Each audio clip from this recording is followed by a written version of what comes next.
Assalamualaikum warahmatullahi wabarakatuh. Berikut ini akan saya sampaikan cara mengecek pendaftaran PPDB online SMA SMKN Negeri Jateng.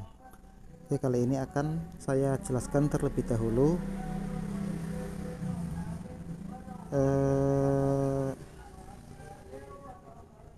aturan seleksi di SMK. Pertama di SMK.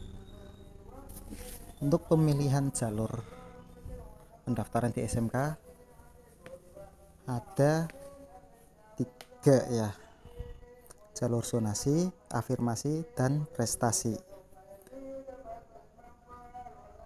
Untuk jalur zonasi, afirmasi, dan jalur prestasi berikut ini adalah urutan atau perankingan yang sesuai SOP-nya. Jalur afirmasi dan jalur perpindahan tugas orang tua itu satu jalur, sama pakainya jalur afirmasi. Untuk jalur zonasi itu berarti jalur yang memakai jarak terdekat dari tempat tinggal.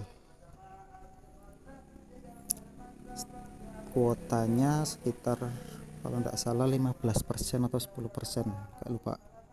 Untuk jalur afirmasi dan jalur perpindahan tugas orang tua atau anak nakes itu 15%,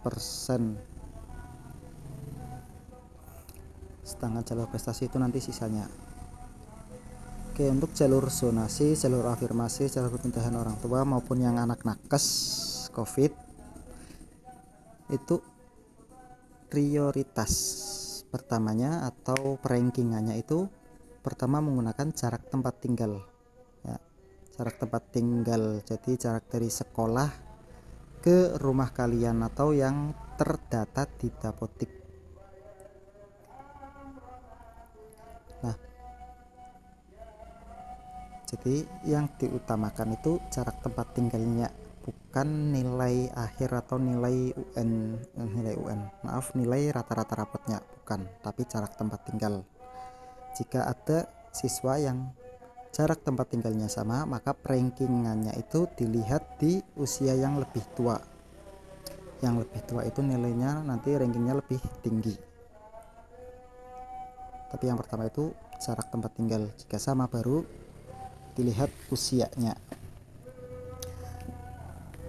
Nah, untuk jalur sendiri ya, zonasi itu jelas yang dekat, yang paling dekat dengan sekolahan bisa menggunakan jalur zonasi. Jika jarakmu jauh ya lebih baik jangan ambil zonasi. Untuk jalur afirmasi, jalur perpindahan tugas maupun anak nakes itu harus benar-benar ada ya. Untuk perpindahan tugas dan anak nakes itu harus jelas, nomor suratnya itu harus jelas. Sedangkan untuk jalur afirmasi itu diperuntukkan bagi siswa yang memiliki KIP, dan tidak hanya itu harus terdaftar di BTT Kemensos. Jadi meskipun memiliki KIP tapi pada saat pendaftaran tidak terdetek otomatis sebagai siswa BTT, maka ya tidak bisa juga mengambil jalur afirmasi. Sedangkan jalur prestasi itu ya yang umumnya atau sisanya, yang jadi cuman saingan bobot nilai tertinggi. Nah, berarti apa, yang punya BTT nggak bisa daftar di jalur prestasi? Ya bisa tetap. Jadi kalau yang terdaftar di BTT itu bisa ambil jalur afirmasi maupun jalur prestasi. Oke, sedangkan untuk jalur prestasi itu yang jadi perankingan itu bobot nilai tertinggi. Oke, selanjutnya kita akan mengecek bagaimana cara melihat hasil seleksi sementaranya.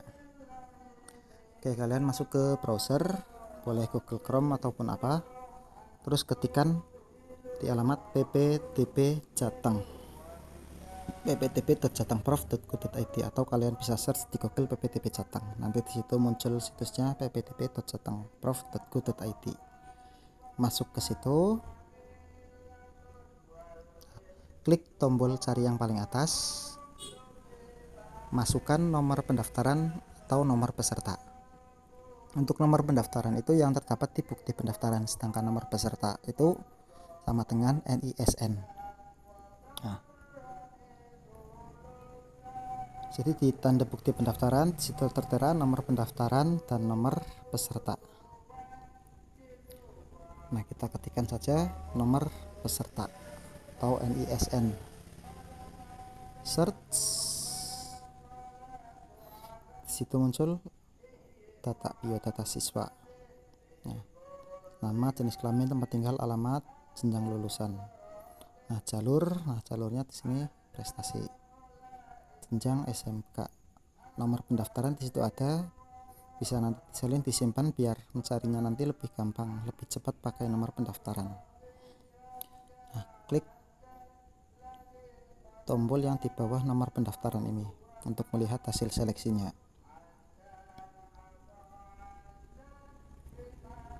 Nah, di situ tertera biodata siswa, informasi tambahan, nilai rata-rata rapot, akreditasi. Nah, untuk nilai rata-rata rapot dan akreditasi itu berpengaruh.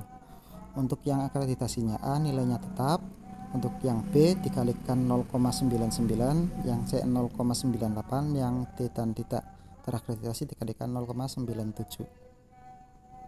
Oke, di situ di bawahnya juga ada rata-rata rapot, nilai rata-rata rapot, nomor pendaftaran, jalur, jenjang, lokasi verifikasi, waktu pendaftaran, waktu pengajuan, data pilihan jurusan juga ada. Nah, pilihan 1, 2, 3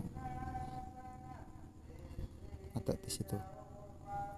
Nah, yang paling bawah data hasil seleksi sementara 21 Juni. Nah, pilihan diterima nih. Nah, ini contoh yang tadi siswa yang bernama Airul.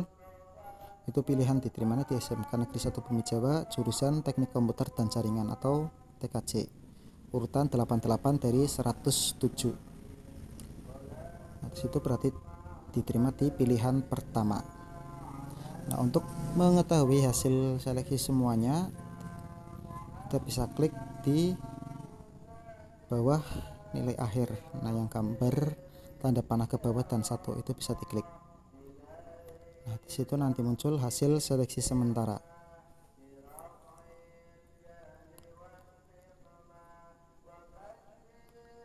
Nah, lihat di sini. Ya, bisa kalian lihat ya, bisa kalian di next halaman selanjutnya untuk melihat hasil akhirnya, atau bisa kalian ganti per halamannya dikasih 200 lah, bisa. Tadi nomor 80-an ya, Airul.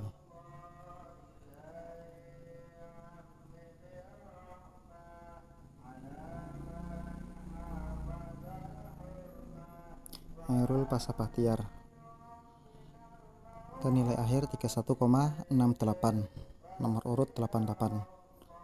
Nah, untuk melihat nilai terendah yang di TKJ jalur prestasi, lihat saja yang nilai yang paling bawah, nilai akhirnya itu 31,33. Jadi jika nilai kalian di bawah 31,31, maka lebih baik memilih jurusan yang lain.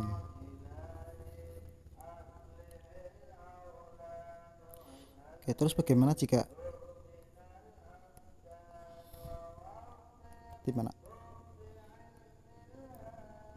jika di misal yang paling bawah sini tulisannya pilihan diterima, belum diterima di sekolah pilihan. Nah, itu nanti kalian bisa membatalkan pendaftaran ya, batalkan dulu pendaftarannya, terus bisa mengajukan pendaftaran ulang di jurusan lain yang kira-kira nilai kalian itu bisa masuk. Nah, bisa ambil di jurusan lain atau mungkin jalur yang lain kalau memang memungkinkan, atau di sekolah lain. Oke, sekian penjelasan dari saya. Assalamualaikum warahmatullahi wabarakatuh.